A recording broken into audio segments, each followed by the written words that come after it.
Hi Aquarius, Sun, Moon and Rising. This is your love life reading for the second half of November. A slightly different format this time. There is an explanation in the description if you want to know what that is. Otherwise, I'm going to get stuck into the reading. So the overriding energy of the reading is the Seven of Wands. Now, when the Seven of Wands comes up, it can feel like things are coming at you from every direction. You can have so much on your plate. You may be having to battle on different fronts. But as we look at this card, all we see are the weapons being held up to this person. But she looks totally resolute. Look how she stands there with her wand in her hands and she's ready to fight. And I mean, it may be a lot to do with the fact that Mars enters Aquarius on the 9th of November. I am doing this reading on the 8th. So a lot of this energy you may find is what you bring into the second half of November. So anyway, so we see this person is ready to fight. And I always say the Seven of Wands, there's nothing in the Seven of Wands to show that you won't be victorious. In fact, I always feel like it's a test. Like it tests you that you can win, you can come out on top. But a lot of Aquarians may find themselves feeling more aggressive at this time. And that can be kind of an influence of Mars when Mars is in your sign. And I mean, it's something that I'm aware of too, because I have an Aquarian sun, as many of you know. So there is that overriding energy. Wands can be fiery and passionate and willing to fight. I mean, it's a different energy from the kind of cold, logical Aquarius mind that sometimes Aquarians are known for. But there is that passion. Aquarians fight, but usually they come from a very logical place to fight for something. This is more passionate, but there is that confidence to know that you will win. And like I said, it can be a test. It can be a test by spirit, the universe, or even a literal test in our lives, that maybe you're going through exams, maybe you're dealing with job interviews or something, but it can be a test in time. Now, what's at the heart of the reading, which is a very interesting card, is the Ten of Cups. And the Ten of Cups is the happily ever after. Now, if you're not living your happily ever after right now, this can be your kind of eye on the prize. Like, this is where Aquarius wants to go. Who says Aquarius is all cold? I mean, I know I just said it, but I know Aquarius can be known to be that kind of cold, analytical, kind of withdrawn.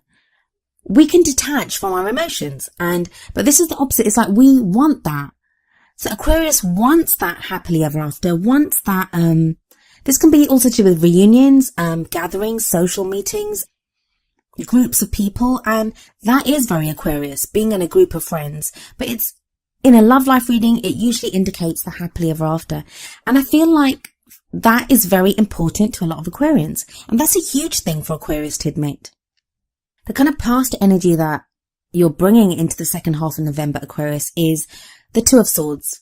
The Two of Swords can talk about conflict, can talk about being defensive, being afraid to move forward, protecting yourself. I mean, look at the way this woman has those two swords held out, and she's like on her tippy toes like a ballerina.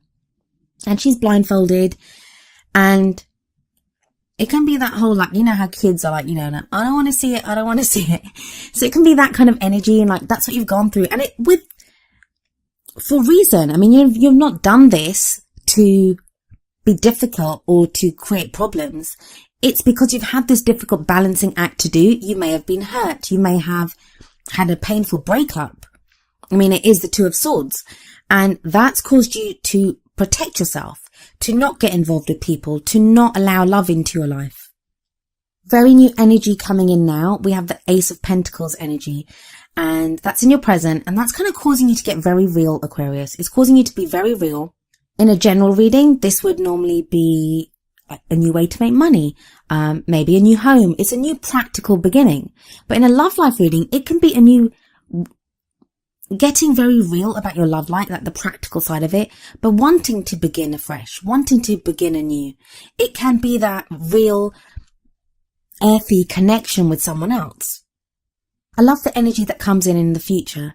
I think for those of you Aquarians that have been working really hard to get in a good financial situation, and that Ace of Pentacles can show that maybe you've been receiving returns on work that you've been doing in your practical life. It feels like you've got your ducks in a row when it comes to work or money or savings or investments or whatever that type of thing is. You have your ducks all in a row. So in the future energy, you'll be enjoying that abundance. You'll have that there. You'll have mastered that side of like the practical energies of it. You'll be feeling more grounded.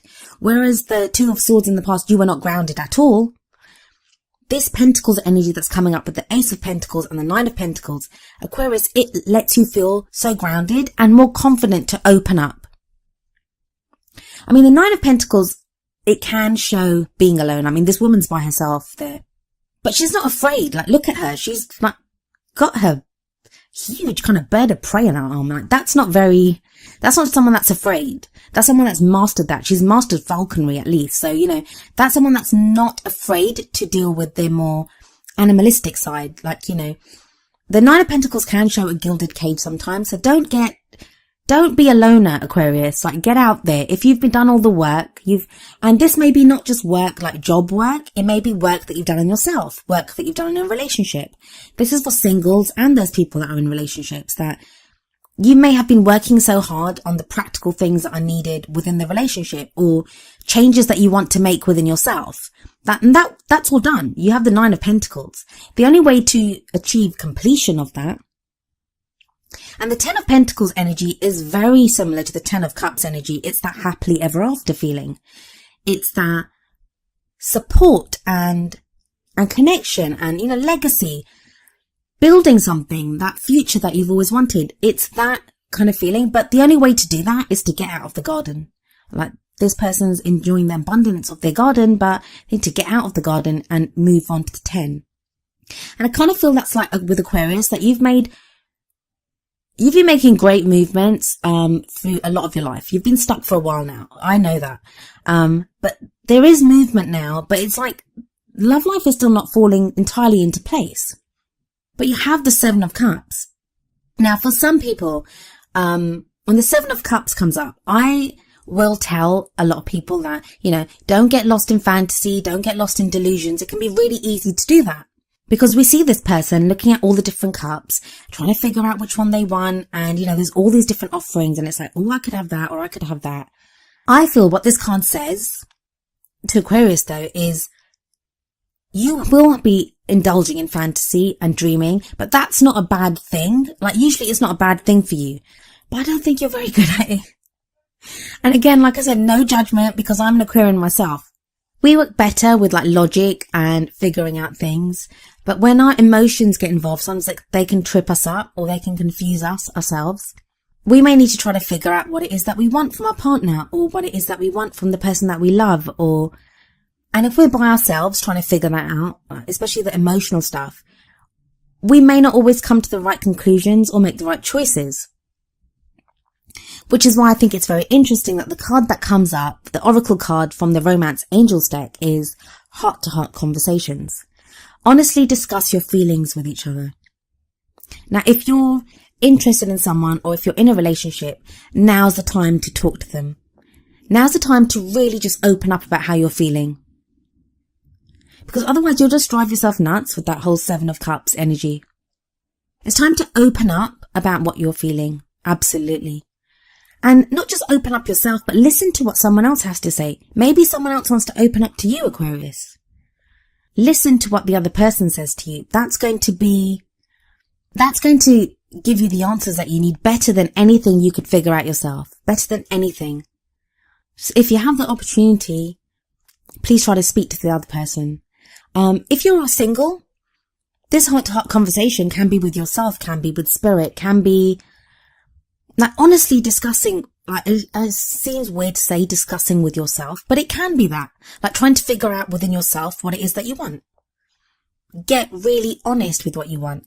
I mean, one of the things with the Seven of Cups energy is you can't pick all the cups. There's different things in all the cups. You can't have all of them. You can only pick one.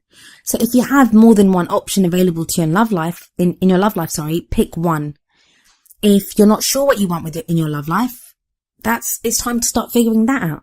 Like, you want your happily ever after. How do you want it? What do you want? Does that mean getting married? Does that mean living with someone? What is it that you want?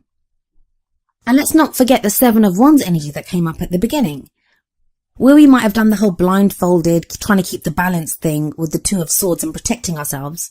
Seven of Wands is like, you come out swinging. So, like, don't be too aggressive. Be open to listening to what someone else has to say. Stand your ground. By all means, stand your ground. But be open to hearing what messages of love come to you, what someone has to say to you about love. And this might not even be someone that you're interested in. It might be someone that you would never consider in a million years to date or to be in a relationship with. Maybe they have something to say to you at this time that you need to hear. So the wisdom of the oracle card that I picked for you was number 44, Thinker. I shall read from the book for this card. The essential meanings: strategy, being analytical and logical. That's very much Aquarius there, right there. The relationship message is, love is not logical, but when you choose a partner, it is good to have things in common other than desire. This is a time to weigh the pros and cons of your partnership. If there is enough common ground, go for it. If not, there are other fish in the sea. Don't force it to work. And should others tell you who they are, take them at their word. Now is not the time to indulge in a fantasy, no matter what. In this case, the facts are the facts. And that's very much echoes what I was saying about the 7 of Cups and the heart-to-heart conversations. Listen to what you're being told and don't get lost in the emotional stuff. I mean, even if you love someone, even if you really feel love for someone, don't let those feelings cloud what you're thinking. And Aquarius, you're so good at doing that. I don't know what's happening here. Maybe it's the arrival of Mars in Aquarius. Maybe that's what's causing this kind of confusion and kind of urging you to act when maybe you should be listening and taking someone at their word.